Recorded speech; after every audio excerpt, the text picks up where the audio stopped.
YSR Congress party మీద దుమ్మెత్తిపోయాలి, ప్రజల్లో వ్యతిరేకతని కల్పించేలాగా ప్రయత్నం చేయాలి.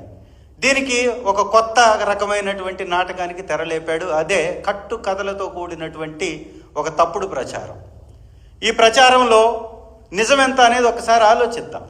సింగయ్య అనేటటువంటి మా కార్యకర్త 18వ తారీఖు రోజున ఆయనకి చిన్న యాక్సిడెంట్ జరిగింది.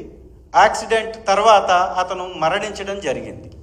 అదే రోజు ఎస్పీ గారు 18వ తారీఖు ప్రెస్ మీట్ పెట్టి ఆ వెహికల్ ఏదైతే హిట్ చేసిందో ఆ వెహికల్ ఒక ప్రైవేట్ వెహికల్, అది కాన్వాయ్లో ఉన్నటువంటి వెహికల్ కాదు, పర్మిషన్లో ఉన్నటువంటి వెహికల్ కాదు, ఒక private safari vehicle AP 26 CE 001 Tata safari vehicle.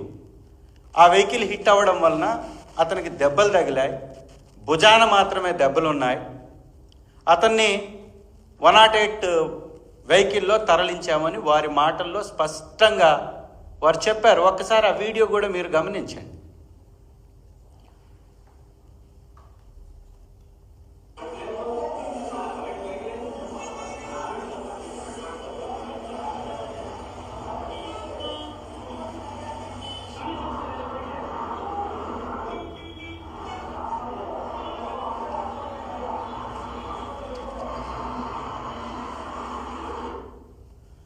ఇది టాటా సఫారీ వెహికల్. 18వ తారీఖు ప్రెస్ మీట్ పెట్టినటువంటి ఎస్పీ గారు ఇమీడియట్గా ఆ వెహికల్ని సీజ్ చేశాడు. ఆ వెహికల్ని సీజ్ చేసి దానికి సంబంధించినటువంటి డ్రైవర్ని పిలిపించి అతనికి 41A నోటీస్ ఇచ్చి వెహికల్ని సరెండర్ చేసుకొని అతన్ని బయటకు పంపించి వేయడం జరిగింది. ఆ రోజు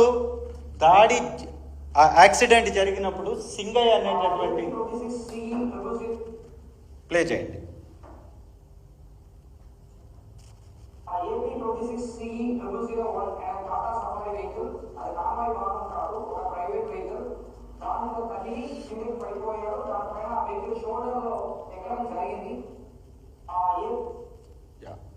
చాలా స్పష్టంగా చెప్తున్నారు వారి మాటల్లో. ఈ వెహికల్ కాన్వాయ్ వెహికల్ కాదు, ప్రైవేట్ వెహికల్. ఓన్లీ ఈ భుజం మీద దెబ్బ తగిలింది, భుజం మీద ఎక్కడం జరిగింది, అక్కడి నుంచి మేము తరలించాము అని వారి మాటల్లో ఉన్నటువంటి మాట. మరి 22వ తారీఖు సడన్గా ఒక వీడియో వచ్చేస్తుంది. సింగయ్య గారు శ్రీ జగన్మోహన్ రెడ్డి గారి కాన్వాయ్ కింద పడ్డట్టు,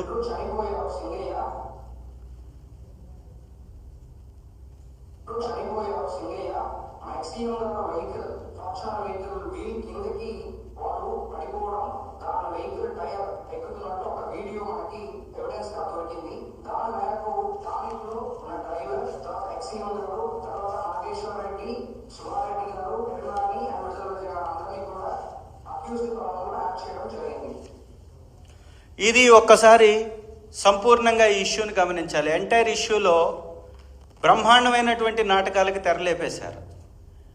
ఎస్పీ గారు 18వ తారీఖు మాట్లాడినటువంటి మాటలకి 22వ తారీఖు మాట్లాడినటువంటి మాటలకి ఎక్కడ పొంతనే ఉండదు. 18వ తారీఖు మాట్లాడినటువంటి మాటల్లో కొంత వాస్తవం కనపడుతుంటుంది. ఎందుకంటే వెహికల్ కనపడుతుంది, సీజ్ చేసిన వెహికల్ కనపడుతుంది. అలాగే ఆయన చెప్పినట్టుగా 108 వెహికల్లో వారిని తరలించడం కనపడుతుంది.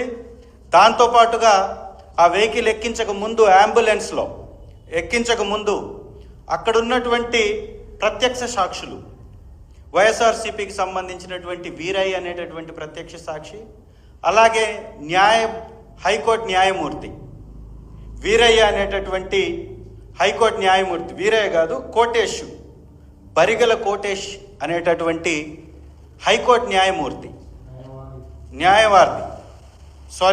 హైకోర్టు న్యాయవాది, వారు ఇమ్మీడియట్గా అక్కడ స్పందించడం జరిగింది. ప్రెస్ ముందు మాట్లాడారు.